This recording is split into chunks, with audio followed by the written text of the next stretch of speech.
guys, welcome to my vlog. So, dito tayo ngayon sa probinsya and sobrang init. Ito yung alas 2 yata ng tanghali. Ayan. So, wala tayong kapitbahay dito guys. Ayan yung So, doon kami nag-iigib ng tubig dyan. Dati, pero ngayon hindi na. Ayan. Tapos ito yung paligid. So, wala talagang kapitbahay, kami lang.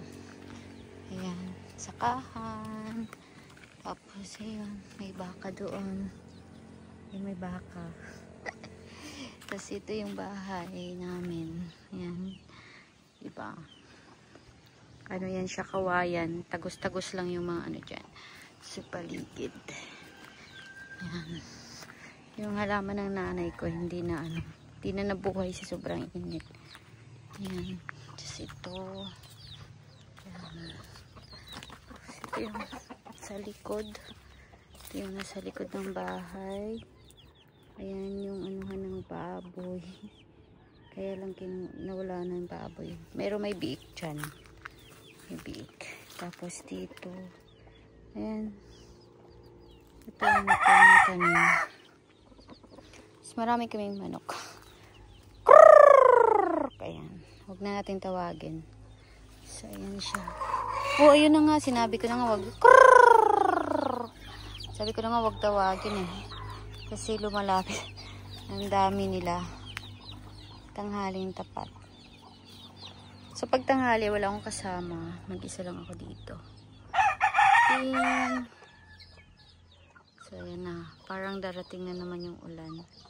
Diba? Bored na bored. Kakaano dito sa amin. Wala kang kausap.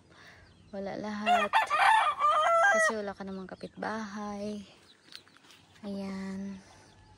Likod ng bahay namin. Ayan. Oh, diba walang kapitbahay? So, asan ka pa? Wala kang kapitbahay.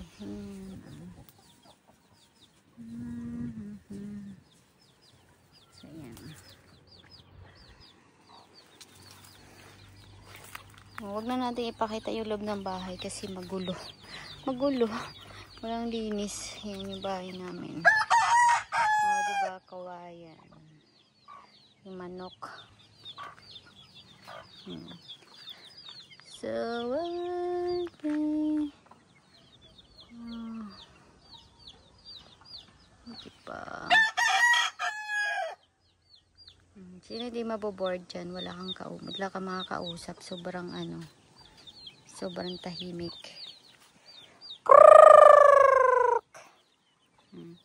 Ganun yung baka yung sumasagot.